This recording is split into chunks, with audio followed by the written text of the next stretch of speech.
A'udzu billahi minasyaitonir rajim. Bismillahirrahmanirrahim. Ya ayyuhalladzina amanu ittaqullah, yang selalu dibaca khotib pada hari Jumat.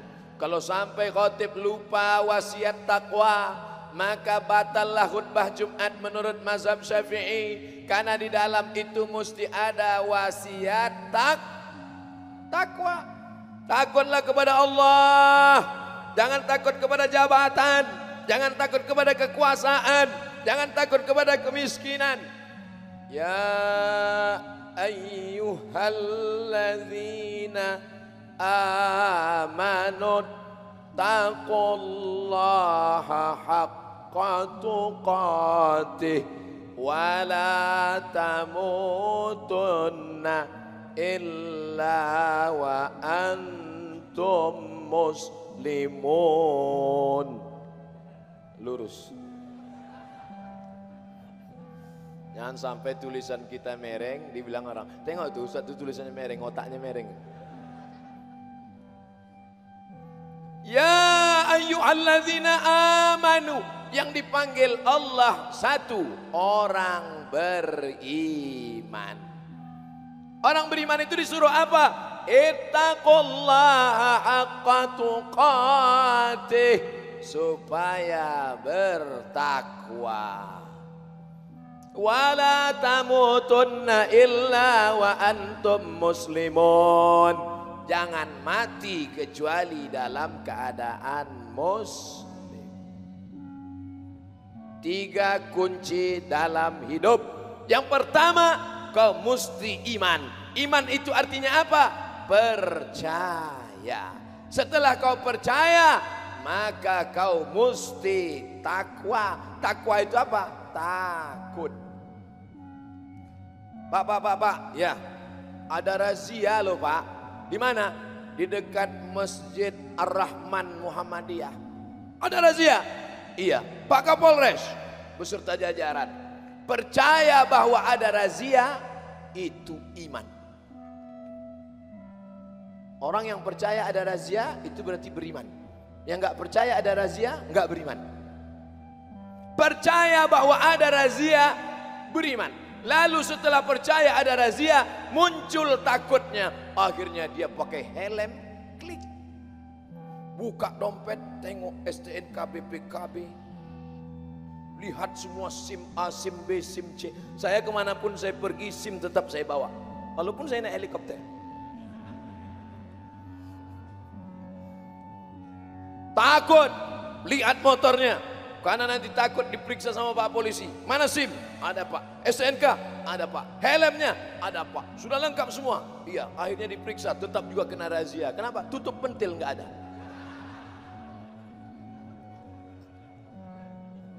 Munculnya rasa takut, sehingga dengan takut itu melengkapi semua syarat-syarat, disebut dengan takwa.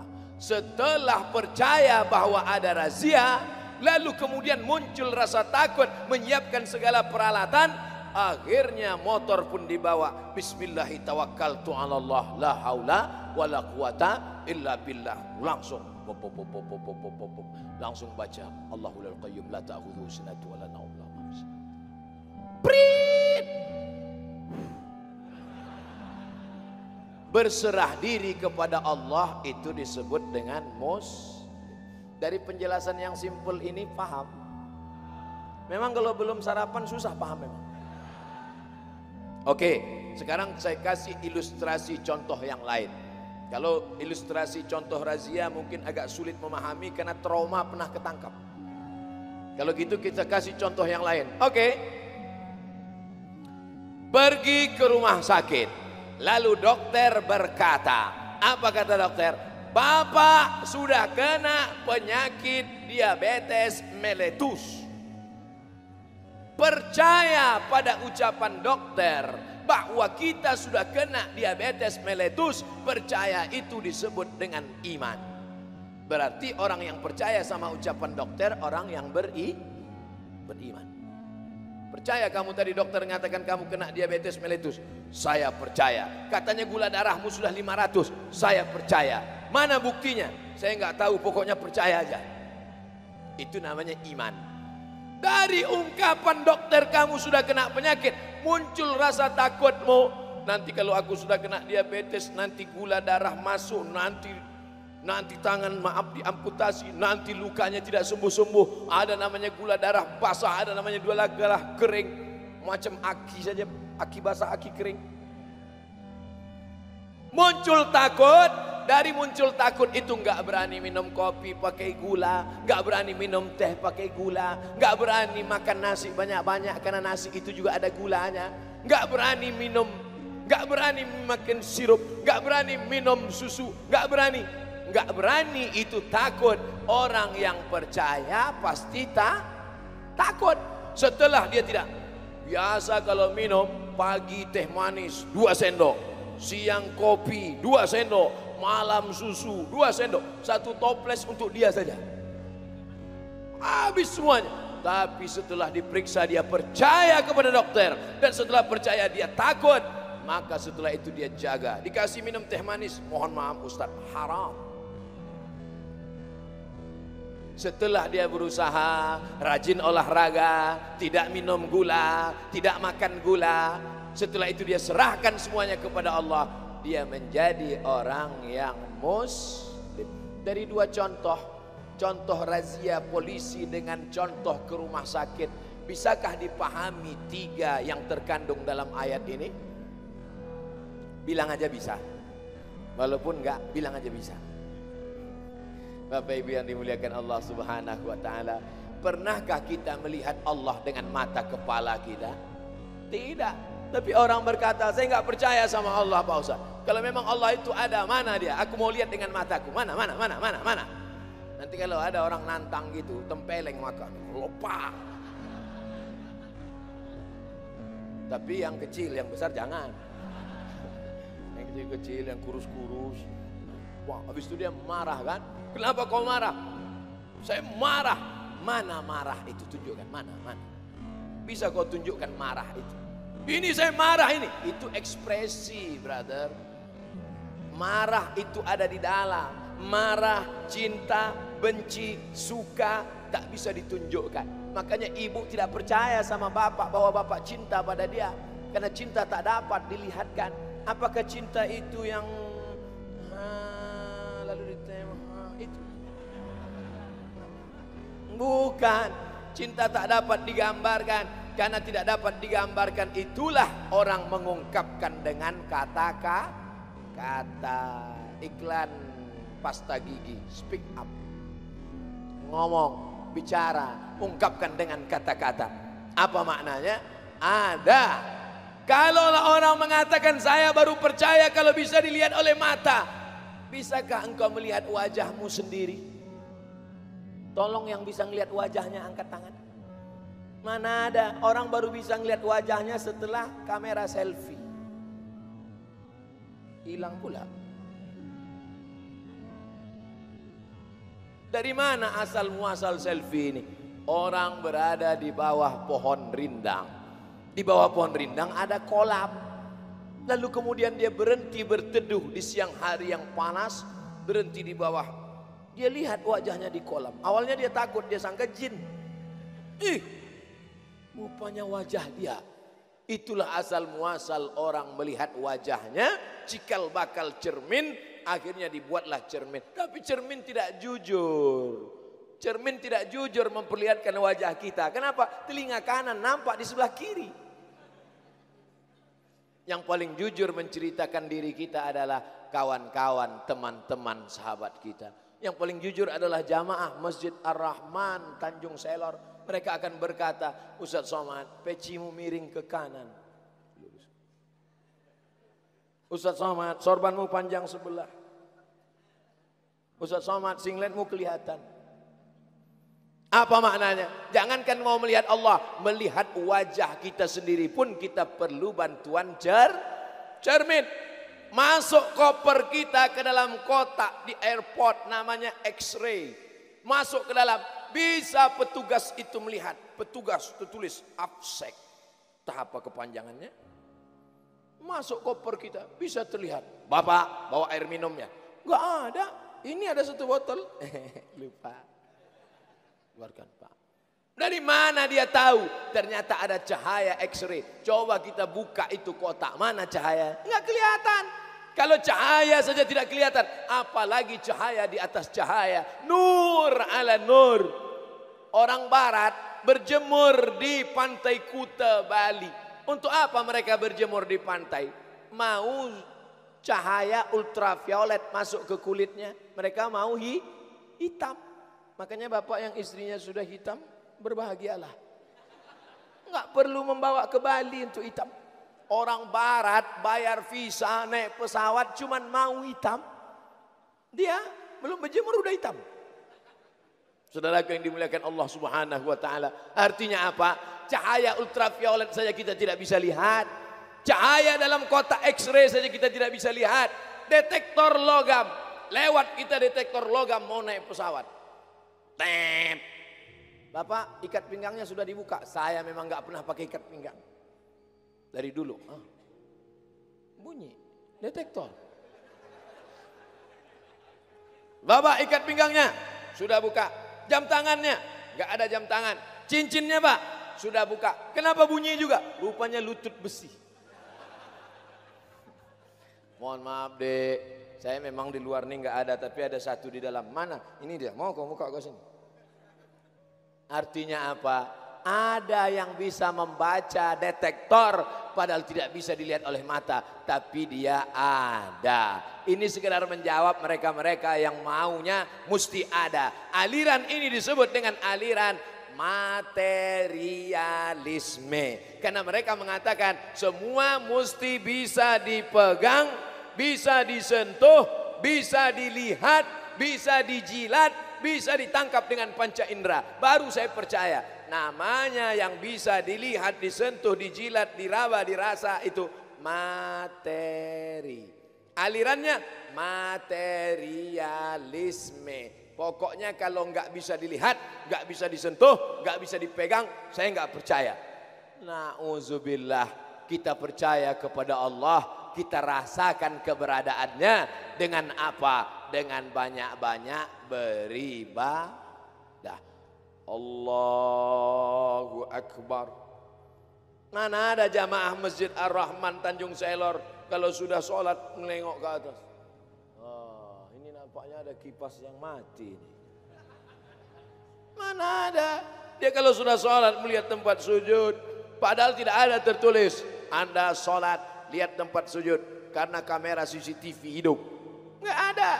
Dia merasakan keberadaan Allah. Sampai ke kata suci Makkah Al-Mukarramah, labbaik Allahumma umrah. Setelah dia katakan labbaik Allahumma umrah, dia tidak akan cabut bulu hidungnya. Walaupun gatal. Kalaupun gatal dikit-dikit aja.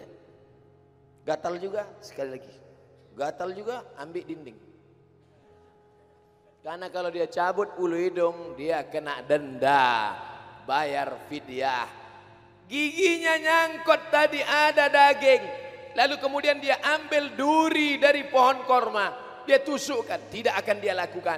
Karena kalau sampai mencabut batang pohon, ranting batang, kena denda. Apa yang sedang dilakukan Allah dengan ibadah-ibadah ini? Sholat gak berani garuk-garuk, gak berani ngeliat-liat macam-macam. Mana ada orang sholat di masjid? Lihat. Tiba-tiba bunyi cicak. Lihat. Oh, cicak kawin. Nggak ada. Itu semua adalah setelah percaya ditanamkan rasa takut. Sekarang banyak orang percaya tapi nggak takut. Bro, ada razia di sana. Biar aja razia. Kok nggak pakai helm? Terserah mau tangkap. Ini memang motor curian, ambillah. Oh, nggak bisa begitu. Setelah kita percaya, kita mesti ada rasa takut. Bro, kata dokter ente udah kena diabetes meletus, nggak takut ente? Ya terserah, matilah, aku nggak peduli lagi. Kalau mati nggak apa-apa, nanti kau setengah mati. Oh iya ya. Mesti munculkan rasa takut. Puasa sunat, pergi ke dalam kamar mandi, sampai di dalam kamar mandi kunci tutup. Lihat bak, orang kalau sedang puasa ngelihat bak itu seperti danau Toba. Wow, sirup. Nampak cincau memanggil. Hai kata cincau, kau ambil seteguk, kau masukkan ke mulut. Nggak ada yang tahu. Atas nggak ada, kiri kanan nggak ada. Nggak mempan seteguk, kau buka peci, masukkan kepala ke dalam.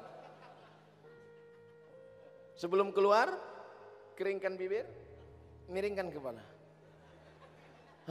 Panas yang ini ya. Tapi ternyata Allah bukakan, nggak berapa lama. Puasa menanamkan rasa takut. Makanya ya ayyuhalladzina amanu kutiba alaikumusiyam kama kutiba alal ladzina min qablikum la'allakum haji. Faman farada fihinnal hajja fala rafasa, jangan melakukan yang berbau seksual, wala fusuqa, jangan melakukan perbuatan yang mungkar, wala jidal, lidah jangan kasar, caci maki, sumpah serapah. Salat, inna salata tanha anil fahsya wal munkar. Ini harus dipahami dalam beragama. Kalau tidak kita akan mempermain-mainkan agama. Yang paling mengerikan, orang beragama hanya sebagai candu. Itu yang ngomong begitu tuh marxisme. Tadi ada namanya materialisme. Ada satu lagi namanya marxisme. Nama nabinya Karl Marx. Kalau dia pengikut Marx, Marxisme. Kalau pengikut Was, Somadisme. Kata Karl Marx, agama itu hanya candu saja. Kenapa agama candu? Agama seperti opium. Agama tidak mengajarkan kebaikan. Agama dianggap sebagai laundry. Buat dosa, maksiat, korupsi, hantam, pantai, ini, makan segala macam. Habis itu pergi umroh 30 juta ke Makkah, nangis. Labbaik Allahumma. Udah sampai di sana pakai jilbab panjang. Pulang, buka lagi. Ditanya, mbak, kemarin di Makkah kok jilbabnya panjang, sekarang kok dibuka? Tuntutan skenario. Beragama model apa ini? Padahal kita dituntut beragama itu percaya, dan buah dari percaya adalah takut. Makanya ayat ini tidak pernah ditinggalkan khatib saat hari Jumat. Ya ayyuhalladzina amanu taqullaha haqqa tuqatih wa la tamutunna illa wa antum muslimun. Pulang bapak dari sholat Jumat, anak sama istri yang perempuan yang gak ikut sholat Jumat nanya, papa, jangan panggil papa, kita makan sambal terasi. Apa kata khotib tadi Pak? Ya ayyuhalladzina amanu taqullaha haqqa tuqatih wa la tamutunna illa wa antum muslimun. Perasaan Jumat yang lalu ayatnya itu juga. Memang itu aja. Yang lain apa Pak? Pas habis khotib baca itu papa pun terbang. Enggak apa-apa. Yang penting kalimat ini masuk ke telinganya. Sudah didengar tiap Jumat sebulan 4 kali, setahun 48 kali, 52 kali. Tapi subuh ini kita tanamkan. Saya sudah pernah dengar penjelasan ini Pak Ustadz. Hafal kaji karena diulang, pasal jalan karena dilalui. Jalan di hutan, itu kalau nggak pernah kita lewati akan tumbuh rumput, akan tumbuh lalang. Tapi kalau sering kita lewat, maka dia sudah menjadi jalan. Begitu juga sering-sering dengar pengajian. Ngantuk-ngantuk dikit gak apa-apa. Anak main-main lompat-lompat lari-lari gak apa-apa. Kalau di masjidmu masih ada anak lompat-lompat lari-lari, bersyukurlah 20 tahun akan datang Masjid Ar-Rahman Muhammadiyah Tanjung Selor masih tetap ada orang sholat berjamaah. Ini sekarang banyak orang kalau anak-anak kecil, anak kecil pulang. Aku ngeliat nanti kumat darah tinggi, pulang. Bapak, masjid ini kita tidak akan lama mengisinya. Abdul Somad hanya sanggup sholat di masjid ini sampai 2040. Saya sudah hitung mati 2040. Lahir 1977. 2040 63 tahun. Sekarang umur 24. Masih ada kesempatan beberapa tahun lagi. Sisa hidup ini kita pakai untuk percaya. Setelah percaya kita takut. setelah takut barulah kita wala tamutunna, jangan mati kecuali engkau dalam keadaan muslim. Nama agamanya Islam, nama orangnya muslim.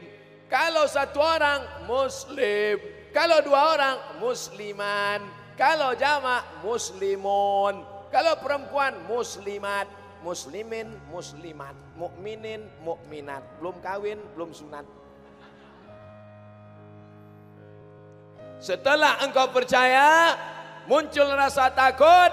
Setelah itu dari mulai takut sampai mati, jangan sampai putus, melainkan dalam keadaan muslim.